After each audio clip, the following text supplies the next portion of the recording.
L2 security isn't Ethereum security. The stage framework decides how close it gets. Most L2 guides tell you Arbitrum is safer than Polygon zkEVM. They don't tell you how that gets measured. They don't tell you what stage means. And they don't tell you what actually happens when these systems get stress tested, like several did this spring. I'm Rachel from ChainSense. In the next 5 minutes, the L2BEAT Stage Framework, 4 operational case studies that explain what each stage actually buys you, and how to pick an L2 by its force exit, not its uptime.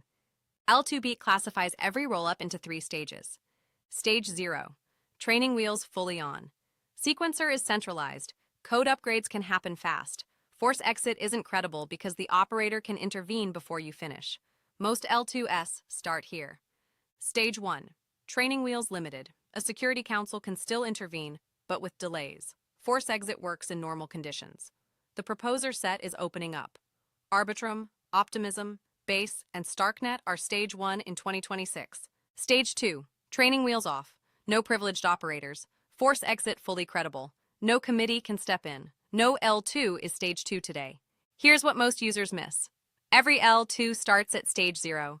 The brands you trust today were Stage 0 last year. Some L2s push towards Stage 2 with permissionless validators. Others optimize for throughput and stay Stage 1 indefinitely. Both are valid choices. The stage isn't a quality grade, it's a maturity timeline. Every L2 progresses, slowly, sometimes painfully, toward Stage 2. The L2 you pick should be one whose current stage you accept, and whose roadmap towards Stage 2 you believe. 4 case studies. Each shows the operational layer in action, the part stage measures. 1. Arbitrum's Security Council. When the Kelp bridge was drained across 11 chains in April, Arbitrum's Security Council moved fast. An emergency action recovered around 30,000 ETH from the exploiter on Arbitrum. That's the Stage 1 mechanism under stress, a council that can still step in. The same power that keeps Arbitrum at Stage 1, not Stage 2. Here, it clawed back user funds. 2. Starknet. The Grinta upgrade went live September 2025. A decentralized sequencer shipped onto a live chain. The rollout stumbled. Block production halted. 2 reorgs restored consistent state. About an hour of transactions reverted. Starknet's incident report logged roughly 9 hours. Not a meltdown, a hard upgrade, recovered in the open. 3.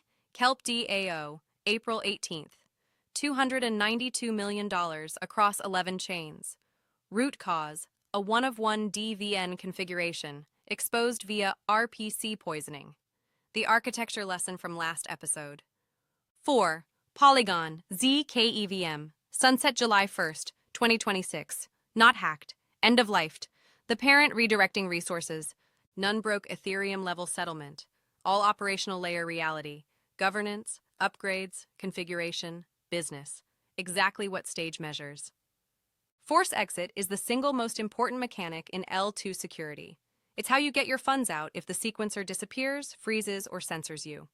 On Arbitrum, Optimism, and Base, you submit straight to Ethereum L1. After a delay of up to a day, you can force the transaction into the rollup's inbox yourself. No permission from the sequencer.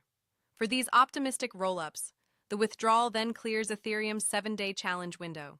On a zk rollup like Starknet, same force path, but validity proofs settle it in hours, not days.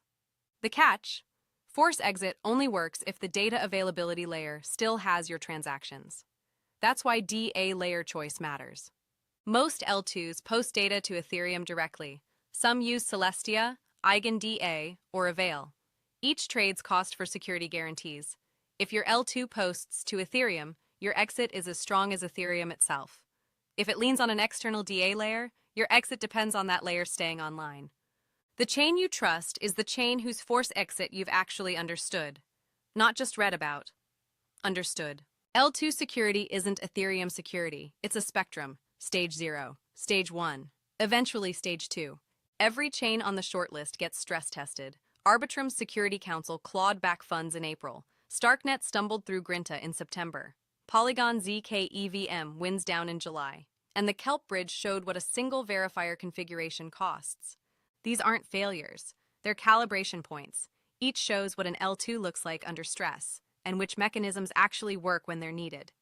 Pick the L2 whose bad week you can survive. That's the only security metric that matters. It's not Ethereum security, it's L2 security.